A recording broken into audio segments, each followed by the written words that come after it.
विनोद, ऐसा मत करो। पहले बच्चों को बाहर निकालो पानी से और फिर तुम भी जल्दी से निकलो। सर्दी हो जाएगी तो मुझे मत बोलना। फिर रहना नाक को रुमाल बांधकर। सीमा साथ में सबके लिए तौलिया लेकर आई। विनोद का कंस्ट्रक्शन का बिजनेस था और सीमा उसकी बीवी। बड़ा ही सुखी जीवन बिता रहे थे दोनों। उनके जीवन में इतनी खुशियाँ नहीं थीं जब तक ये दोनों बच्चे नहीं थे। देर से सही लेकिन सीमा की गोद भर गई। एक लड़का और एक लड़की, दोनों बहुत प्यार से रहते थे अपने बच्चों को। लेकिन छोटी लड़की रिंकू सबकी बहुत चहेती थी। अपने पापा की तो जान थी वो, और अपने दादा दादी की भी।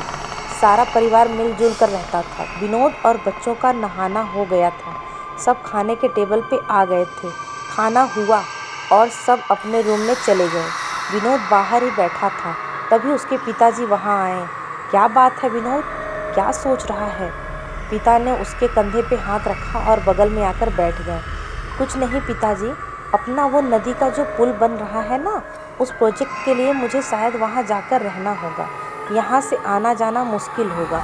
वैसे काम रात दिन का है तो आजकल सामानों की चोरी भी बहुत हो रही है। मैं वहाँ रहूँगा तो सब पे नज़र रहेगी। विनोद जरा चिंता में बोल रहा था। तो क्या हुआ, आखिर काम है ना तो करना ही है। कब जा रहे हो? पिताजी ने उसको सहारा देते हुए बोला। तुम यहाँ का टेंशन मत लो, यहाँ तुम्हारे लोग हैं और मैं भी तो हूँ। मैं भी ऑफिस में जाकर बैठा करूँगा। पिताजी, वहाँ कैसा इंतज़ाम होगा मुझे नहीं पता। आपको अकेला छोड़कर जाने का मन नहीं कर रहा मेरा। विनोद जरा दुखी होकर बोल रहा था। तुम जाओ और काम में ध्यान दो, यहाँ बच्चों के बारे में मत सोचो। पिताजी उसको पीठ थपथपाते हुए बोले। जाने का दिन आया। सीमा और विनोद को लेने एक गाड़ी आई। साथ में मैनेजर था, उसका नाम रघु था। रघु एक ड्राइवर के साथ आया था। सब ने मिलकर नाश्ता किया और सामान गाड़ी में डालकर चले गए। ये कंस्ट्रक्शन साइट घर से काफ़ी दूर थी। कुछ 2 घंटे का लंबा रास्ता था। रास्ते में हरी भरी झाड़ियाँ, खेत और कभी जंगल। सीमा को ये सब देखकर काफ़ी अच्छा लग रहा था। बहुत दिन हुए थे वो भी बाहर निकली नहीं थी। मैनेजर ने वहाँ के एक जमींदार की हवेली किराए पे ली थी।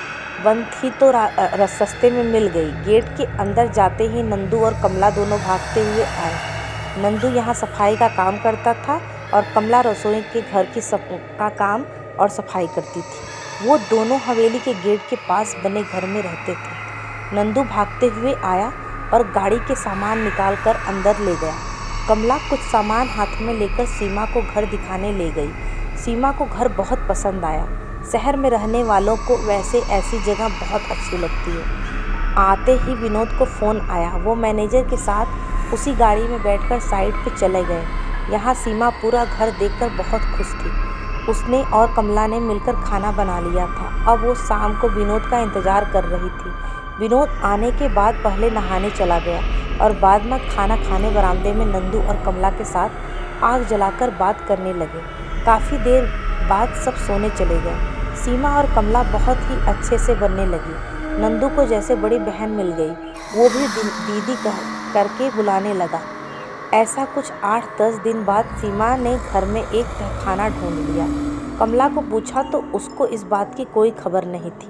लेकिन कमला ने सीमा को बोला, दीदी ऐसे पुराने तहखाने में आत्माएं होती हैं, मैंने टीवी में देखा है। इस पर सीमा जोर से हंस पड़ी। ठक पगली, भूत प्रेत कुछ नहीं होते, चलो देखकर आते हैं। दोनों अंदर गईं। वहाँ बहुत धूल थी लेकिन काम का कुछ भी सामान नहीं था। सीमा सिवाय एक कंगन के कुछ भी नहीं मिला पुराने ज़माने का। सीमा को बहुत पसंद आया। वो यहाँ के जमींदार के बहू का था, ऐसा कमला ने कहा। कमला ने पहले तो सीमा को रखने से मना किया, लेकिन सीमा की जिद के आगे वो कुछ न कर सकी। उसने वो कंगन सोनार से साफ करवा के सीमा को दे दिया। बस उसी दिन से विनोद और सीमा के जीवन में भूचाल आ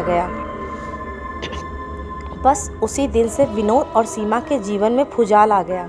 विनोद कभी कभी रात को देर से आने लगा था। वहाँ काम जोर से चल रहा था। उसको काम के अलावा अब कुछ सूझ नहीं रहा था। एक बार विनोद को रात को आते हुए देर हो गई थी। उसने सीमा को फ़ोन करके खाना खाकर सो जाने को कहा। वो जब घर आया तो रात के कुछ 12:30 बज रहे थे। नंदू ने गेट खोला और वो जाकर सो गया। घर के अंदर जाते ही विनोद को उसके बाथरूम में से चूड़ियों की आवाज़ आने लगी। उसने ज़्यादा ध्यान नहीं दिया। वो फ्रेश होने गया तो वहाँ कोई नहीं था। बाद में उसने खाना खाया और अपने रूम में चला गया। अंदर जाकर देखा तो सीमा अपने जगह सोई थी। उसने उसे बिना जगाए खुद सो गया, लेकिन अचानक उसकी नींद खुली।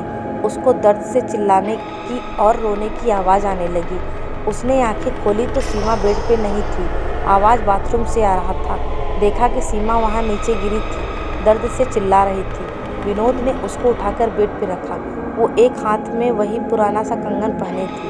विनोद को जरा अजीब लगा। सीमा कभी कंगन नहीं पहनती थी। सुबह होने के बाद विनोद ने सीमा को कल के बारे में बात की, लेकिन सीमा को रात का कुछ भी याद नहीं था। लेकिन वो जरा बीमार सी लग रही थी।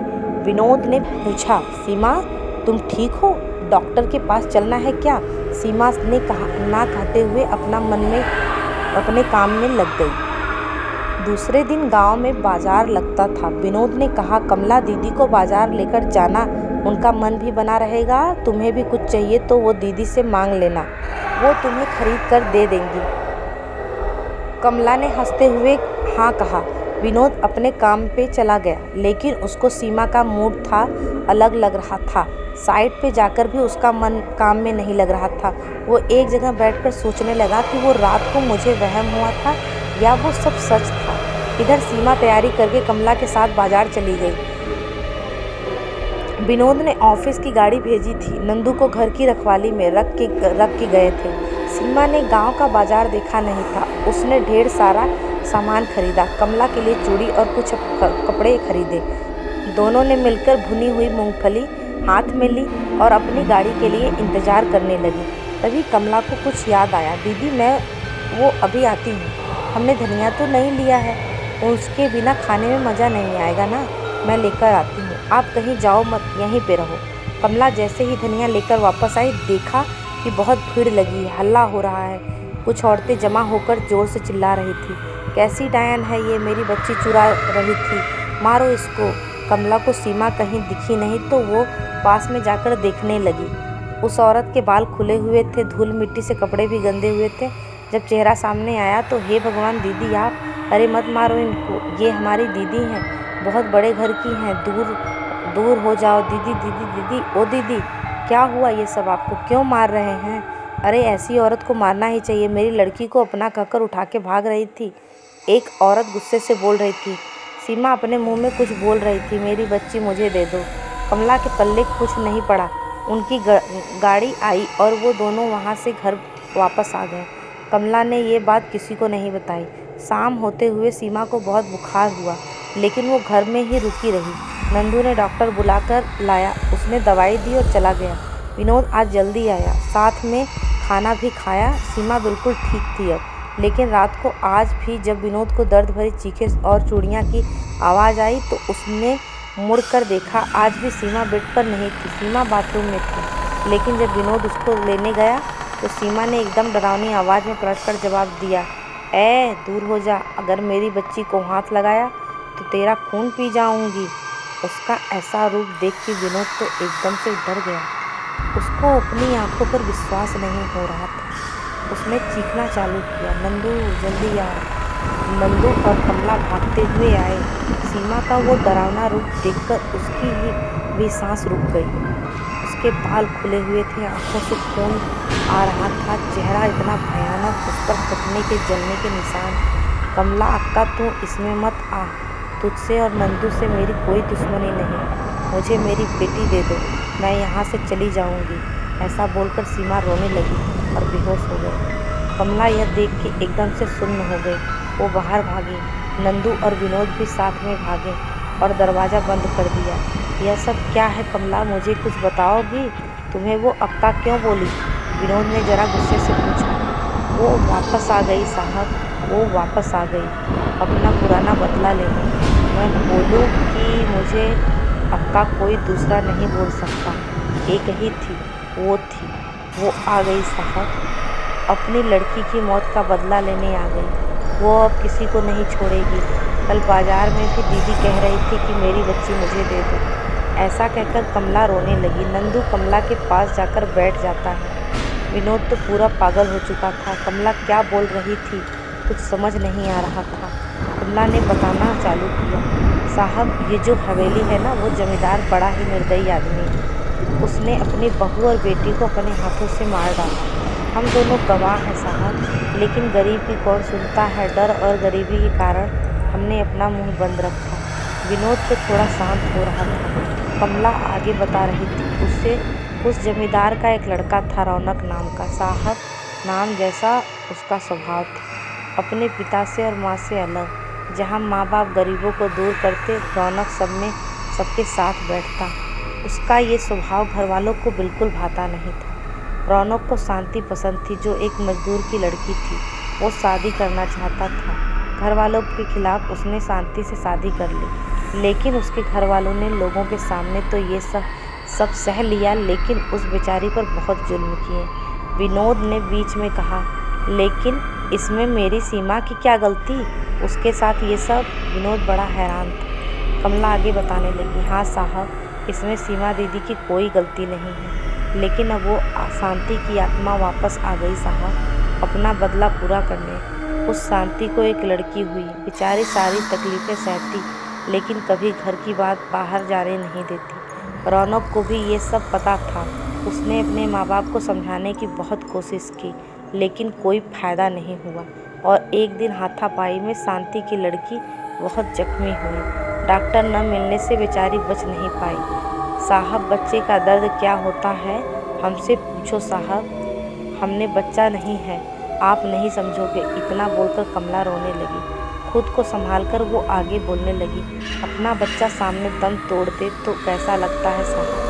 शांति पागल सी हो गई, लेकिन उस जमींदार ने बच्ची की लाश को अपना जहाँ बाथरूम है ना, वहाँ ज़मीन में गाड़ दिया।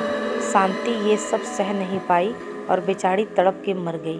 कहते हैं ना साहब, जो तड़प के मरते हैं उनकी रूह भटकती रहती है। रौनक ये सब अभी बाहर नहीं आ पाया और वो पागल हो चुका है।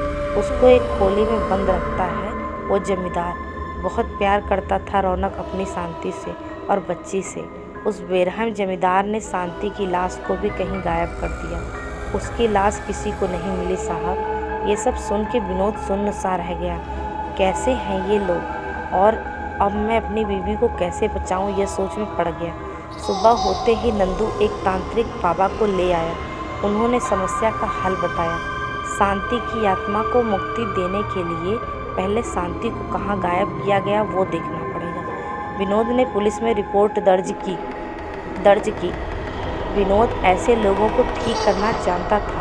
पुलिस ने जमींदार और उसकी बीवी को नंदू और कमला के बयान पे हिरासत में लिया। शांति को उसने खेत में दफनाया था। उस तांत्रिक ने खेत में खुदवा के शांति की अस्थियां बाहर निकलवाई। बाद में हवेली में जाकर बाथरूम में खुदाई करवाई। शांति और उसकी बच्ची की अस्थियां साथ में अग्नि के हवाले किया। उन दोनों को मुक्ति मिल चुकी थी। इधर सीमा कमरे में बंद थी। उसको धीरे धीरे होश आ रहा था। शांति की रूह अब सीमा को छोड़ चुकी।